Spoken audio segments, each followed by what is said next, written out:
Assalamualaikum warahmatullahi wabarakatuh. Selamat siang. Perkenalkan kami, mahasiswa ilmu komputer, mahasiswa Unimed, prodi ilmu komputer, akan mempresentasikan, kerja kelompok kami atau proyek akhir dari mata kuliah Computer Vision dengan judul ekstraksi fitur menggunakan GLCM pada citra garam dan gula. Adapun, anggota kelompok kami, yang pertama ada Afiq Al-Ghazali Lubis, kedua ada Alfandi Mualo, ketiga ada Fawaz Iqbar, saya sendiri, dan keempat ada Joshua Pinam, dan kelima ada Muhammad Agus Syaputra.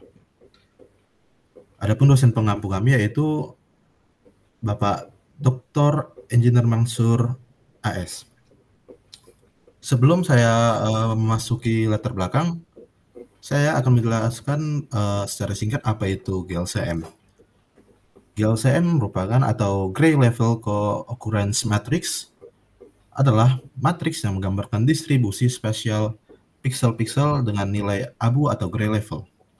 Adapun yang melatar belakangi proyek kami ini yaitu gula dan garam merupakan bahan pangan penting yang seringkali sulit dibedakan secara visual karena memiliki karakteristik fisik yang mirip. Kesalahan dengan identifikasi kedua bahan ini dapat berdampak pada kualitas produk, keamanan konsumen, serta efisiensi proses produksi.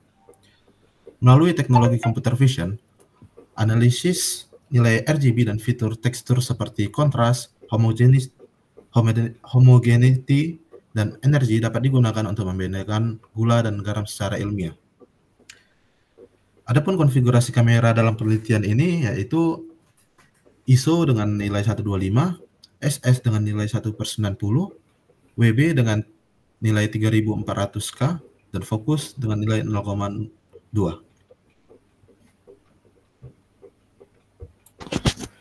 Melalui kurva persebaran data di atas, informasi mengenai jarak pada data garam dan data gula tampak jelas. Hal ini akan mempengaruhi beberapa hal dalam melakukan analisis statistik. Maka dari itu, untuk mengatasi masalah ini akan dilakukan normalisasi data dengan menggunakan min-max normalization.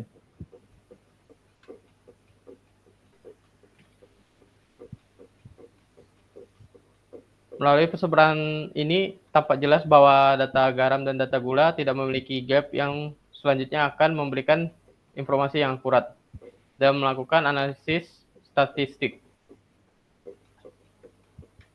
Berikut ialah uji statistik antara garam dan gula. Nah, pada grafik mean kita bisa melihat untuk beberapa variabel nilai dari kontras, dissimilarity, homogeneity, energi, correlation, dan ASM antara garam dan gula itu nilainya hanya berbanding sedikit ya perbedaannya. Kemudian pada bagian standar deviasi, pada bagian homogenitas bagian gula itu terdapat nilai negatif, yang dimana sangat jauh nih perbandingan nilainya dengan homogenitas dari garam. Nah, selanjutnya pada bagian kuartil 1, untuk setiap variabel dari gula itu lebih tinggi dari garam. Kemudian pada kuartil 2, beberapa variabel dari gula itu lebih tinggi dari garam. Dan beberapa juga dari variabel garam itu lebih tinggi dari gula. Nah, untuk kuartil ketiga, semuanya disetarain. Yang dimana untuk setiap variabel dari garam itu lebih tinggi nilainya dari gula. Sehingga dari setiap hasil statistik pada kedua objek memiliki perbedaan, namun tidak signifikan. Kedua objek memiliki nilai yang saling dominan dan memiliki jarak yang cukup dekat. Tapi standar deviasi homogenitas pada gula bertolak belakang dengan garam.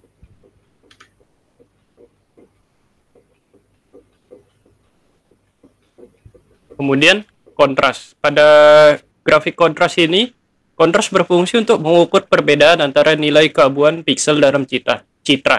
Grafik ini memberikan informasi bahwa pola yang dimiliki oleh kedua objek hampir sama namun pada situasi yang berbeda.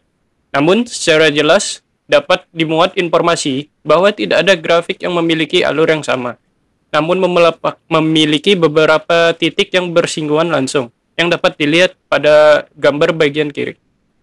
Kemudian ada dissimilarity. Grafik dissimilarity ini berfungsi untuk mengukur ketidaksamaan antara pasangan piksel yang berdekatan. Dissimilarity ini mirip dengan kontras. Grafik dissimilarity memiliki pola yang sama, seperti kurva kontras, namun pada kondisi yang berbeda. Namun dari grafik perbedaan ini memiliki beberapa kondisi di mana kedua objek memiliki alur grafik yang sama. Kemudian ada homogenitas. Homogenitas ini berfungsi untuk mengukur seberapa dekat nilai intensitas piksel yang berdekatan dalam citra. Grafik homogenitas ini pada kedua objek memiliki pola yang sama, juga namun pada kondisi yang berbeda. Dan kondisi pada kurva ini juga sama seperti kurva perbedaan sebelumnya. Terdapat alur yang sama pada kedua grafik yang bersinggungan dan cukup panjang. Dapat dilihat oleh gambar sebelah kiri. Kemudian ada energi. Energi ini berfungsi untuk menunjukkan keseragaman tekstur.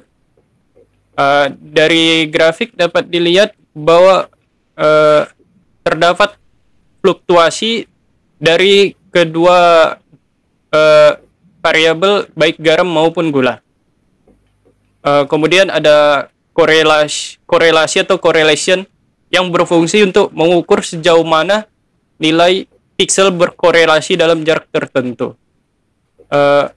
Dapat dilihat bahwa gambar untuk garam ada lonjakan dan untuk gula juga ada lonjakan namun di angka yang berbeda. Kemudian ada ASM, yaitu yang berfungsi untuk mengukur ketertiban atau kehalusan tekstur citra. ASM sendiri hampir mirip dengan energi. Cuman dalam grafik terdapat kemiripan juga dengan korelasi yang menunjukkan tekstur cenderung lebih homogen daripada yang lainnya. Kemudian akan dilanjutkan oleh Joshua dalam bentuk codingan. Oke, selanjutnya kita akan melihat dari codingan.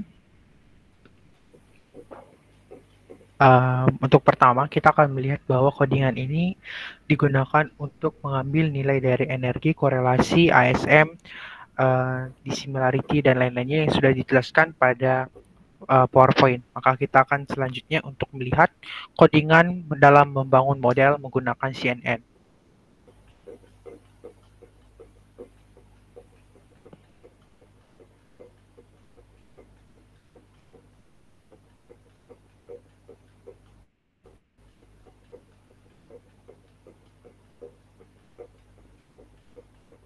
Boleh di-scroll terus.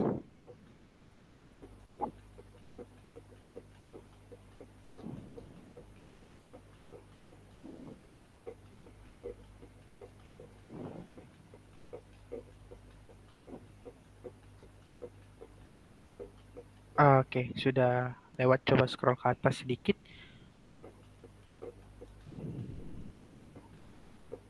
Oke, sampai di sini. Di sini kita akan melihat bahwa data pertama kali disiapkan, di mana setelah data sudah disimpan ke dalam CSV, kita akan melihat bahwa data akan di-load dalam bentuk data numerik. Dari data numerik ini kita lihat bahwa dalam codingan ini dilakukan sebuah normalisasi gambar. Kemudian kita melihat bahwa variabel-variabel yang digunakan ada variabel garam image, garam labels, kemudian ada gula image, gula labels yang di-load dalam satu pad. Kemudian akan dilakukan penggabungan data menggunakan NP digabungkan dalam sebuah array, itu gambar garam image dan gula image digabungkan sebagai variabel X, kemudian garam labels dan gula labels digabungkan menjadi variabel Y. Kemudian kita akan melakukan pembagian data dengan pembagian data itu 8:2 yang dilihat dari test size-nya itu 0,2 dengan random state 42. Kemudian kita akan melihat tampilan dari variabel X train di dalam bentuk array. Kemudian kita boleh next ke membangun model CNN. Dari sini kita akan melihat bahwa model dibangun dengan metode sekuental atau berurutan. Kemudian kita melihat bahwa konversi gambar 2 dimensi karena gambar yang kita gunakan itu 2 dimensi. Kemudian kita akan melihat ada max polling yang selanjutnya lagi dikonversi lagi, dilakukan max polling hingga selesai dalam membangun model. Kemudian kita akan melihat bahwa setelah setup dari pembangunan model dilakukan, maka kita lihat bahwa untuk mengcompile dalam algoritma ini kita menggunakan optimizer Adam. Kemudian loss-nya itu sparse categorical cross entropy dengan metrik akurasi. Kemudian kita akan melihat variabel data gain yang berisi image data generator dengan rotation range 20, width shift range 0,2, hex shift range 0,2 hingga seterusnya. Kemudian kita akan melakukan pelatihan model dengan model fit dengan mengakses variabel data gain .flow. Kemudian kita ambil xtrain ytrain dengan batch size 32 yang artinya dalam satu epoch itu terdapat 32 kali batch dengan validation data xtest dengan ytest dengan epoch sebanyak 10 kali. Kemudian kita akan melihat akurasi dari model. Kita melihat bahwa akurasinya itu 100% dengan matriks kebingungan yang sudah ditampilkan, di mana true positif garam 13, true negatif garam 0, true positif gula 0, true negatif gula 0, true positif gula 11.